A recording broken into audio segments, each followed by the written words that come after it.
जय हिंद एवरीवन, कैसे हैं आप सभी लोग। यार काफी लोग कमेंट्स कर रहे थे सर दिल्ली पुलिस कांस्टेबल है मॉक में नंबर नहीं बन रहे हैं, नंबर आ नहीं रहे हैं, तो कैसे नंबर बनाएं। तो यार देखो, सबसे पहले तो अभी लास्ट के आपके पास सितंबर अक्टूबर देन नवंबर में आपका एग्जाम आ गया। तो लगभग लगभग 60 से 70 दिन बचे हुए हैं आपके पास। तो इन 70 दिनों में आपको कम से कम हर डेली तो मॉक लगाना है सबसे पहले। और अगर जो आपका सिलेबस कंप्लीट हो गया तो आप एक दिन में 2 बार मॉक लगा सकते हो, क्योंकि आप जितनी बार मॉक लगाओगे, जितने क्वेश्चन के साथ आप गो थ्रू होगे, तो आप डायरेक्टली आपका जो कॉन्शियस माइंड है, आपके कॉन्शियस माइंड में जो क्वेश्चन है वो आपके कॉन्शियस माइंड में फीडिंग हो जाएगा और आपका मल्टीपल टाइम रिवीजन होता रहेगा उस क्वेश्चन का, तो आपको वो चीज याद रह जाएगी। और जो मॉक होता है उसमें मैक्सिमम वही क्वेश्चन पूछे जाते हैं जो एग्जाम में आने के चांसेस बहुत ज्यादा हाई होते हैं, उनकी पॉसिबिलिटीज एग्जाम में आने की बहुत ज्यादा हाई होती है। तो इसलिए आपको मॉक हर डेली लगाना है। आई होप मैंने आज से 2 या 3 महीने पहले भी बताया था, सबसे पहले कोर्स कंप्लीट करना है और उसके बाद मॉक प्रैक्टिस करनी है, देन एग्जाम देना है। तो मैं विश करता हूँ सब लोगों ने अपना कोर्स कंप्लीट कर लिया होगा। तो अब देखो यार, आपको रिवाइज करना है और मॉक देना है। अब मॉक में क्या होता है, कई बार अब जैसे कि हम अब 100 क्वेश्चन है दिल्ली पुलिस कांस्टेबल के मॉक में, तो 100 में से जीएस के 50 नंबर है, then 25 number reasoning, then 15 math और देन 10 कंप्यूटर का। तो सबसे पहले हमको अकॉर्डिंग टू मी, मतलब कोई भी एसएससी एस्पिरेंट होता है वो क्या अटेम्प्ट करता है, सबसे पहले वो इंग्लिश, मतलब इंग्लिश तो इस एग्जाम में है नहीं, तो सबसे पहले वो जीएस अटेम्प्ट करता है, then computer, then reasoning, then math.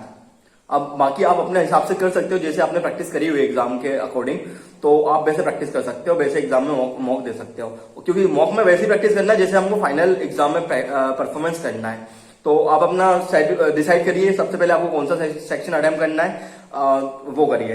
बाकी मैं यही बोलूंगा, क्योंकि रीजनिंग थोड़ा टाइम कंज्यूम होता है और मैथ थोड़ा ज्यादा टाइम कंज्यूम होता है, इसलिए सबसे पहले जीएस से गो थ्रू हो जाओ, कंप्यूटर से गो थ्रू हो जाओ। आप 60 क्वेश्चन देख लो, 60 क्वेश्चन में से आपने 40 क्वेश्चन बना दिए तो आपके अंदर एक कॉन्फिडेंस रहेगा, भाई अब मेरे पास 40 क्वेश्चन है, 40 क्वेश्चन में से अगर मैं 25 भी सही से ही मार गया तो मैं 65 चला जाऊंगा। और 25 क्या यार, मैथ रीजनिंग में तो आपके 40 में से 35 तक क्वेश्चन बनेंगे, डेफिनेटली बनेंगे अगर आपने पढ़ लिया हो तो कोई बहुत बड़ी बात नहीं होती है मैथ रीजनिंग में नंबर लाना, क्योंकि रीजनिंग बहुत इजी है, उसमें 25 में 25 आप मार दोगे अगर आपने अच्छे से पढ़ लिए तो यार यही करना है। तो आप क्या सिक्योर हो जाता है, आप में कॉन्फिडेंस डेवलप हो जाता है।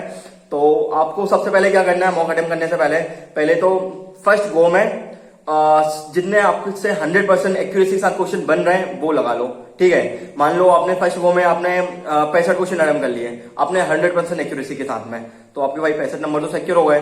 अब आपने मान लो 65 में से आप 15 क्वेश्चन में कंफ्यूज थे तो आपने मार्क फॉर रिव्यू कर दिया, और 65 15 80, बाकी 20 क्वेश्चन आपको समझ में नहीं आ रहा है, 20 में से कुछ 10 क्वेश्चन ऐसा मान लो जिसमें आप 50-50 हो और बाकी 10 क्वेश्चन आपसे बन ही नहीं रहे हैं, तो भाई जो क्वेश्चन नहीं बन रहे उनको छोड़ दो, ठीक है। आपने फिर जो सेकंड राउंड के लिए जो मार्क फॉर रिव्यू करा था उन क्वेश्चन को देखो, वहां पे थोड़ा बहुत टाइम टेकिंग थे या रीजनिंग के थोड़ा कंफ्यूज हो रहे थे तो आपको डबल से सॉल्व करना पड़ रहा था, तो उन क्वेश्चन को जाकर अटेम्प्ट कर लो।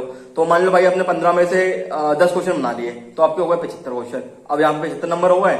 अब उसके बाद क्या करना है, अब जैसे अब जो 50-50 के लिए आपने 10 क्वेश्चन रखे हुए हैं, तो भाई अब आप क्या कर सकते हो, अब वो 10 क्वेश्चन में से अगर आप गेस बग भी करोगे तो आप तुक्का लगा सकते हो, कैलकुलेटेड तुक्का लगा सकते हो। मान लो आपके 10 क्वेश्चन में 10 आपने तुक्के मार दिए, 50-50%, मतलब 50-50 भी डाउट था, वहां पे 50% क्लियर था, 50% मतलब 2 क्वेश्चन आपने एलिमिनेट कर दिए, 2 क्वेश्चन में कंफ्यूज थे, आपने वहां पे तुक्के लगा दिए।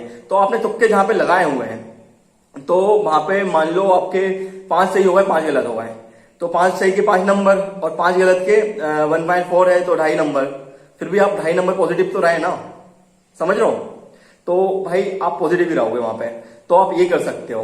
तो अब क्या करना है, जैसे आपने मॉक दे दिया, आपका जो भी नंबर आया आपने देख लिया, अब क्या करना है, अब जो आपके क्वेश्चन गलत हुए हैं और जो टॉपिक से क्वेश्चन गलत हुए उन वो टॉपिक को नोट करना है और उस टॉपिक के क्वेश्चन लगाना है, उस टॉपिक को अच्छे से पढ़ना है, उसको अच्छे से कवर करना है, ताकि अगली बार उस टॉपिक से क्वेश्चन आए तो वो आपको गलत नहीं होना चाहिए।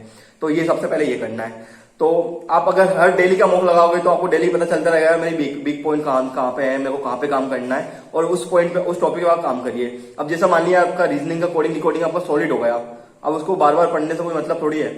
अब मान लो आपका नंबर सीरीज से नंबर नहीं बन रहा है, सीरीज से क्वेश्चन नहीं बन रहा है, तो सीरीज को देखिए ना, सीरीज को सही करिए, तो सीरीज पे प्रैक्टिस करिए। मैथ में मान लो आपका परसेंटेज बहुत क्लियर हो गया, परसेंटेज से कोई सा क्वेश्चन क्लियर नहीं हो रहा है, लेकिन प्रॉफिट लॉस में दिक्कत हो रही है हर एक मॉक में, तो प्रॉफिट लॉस को अच्छे से पढ़ना है फिर।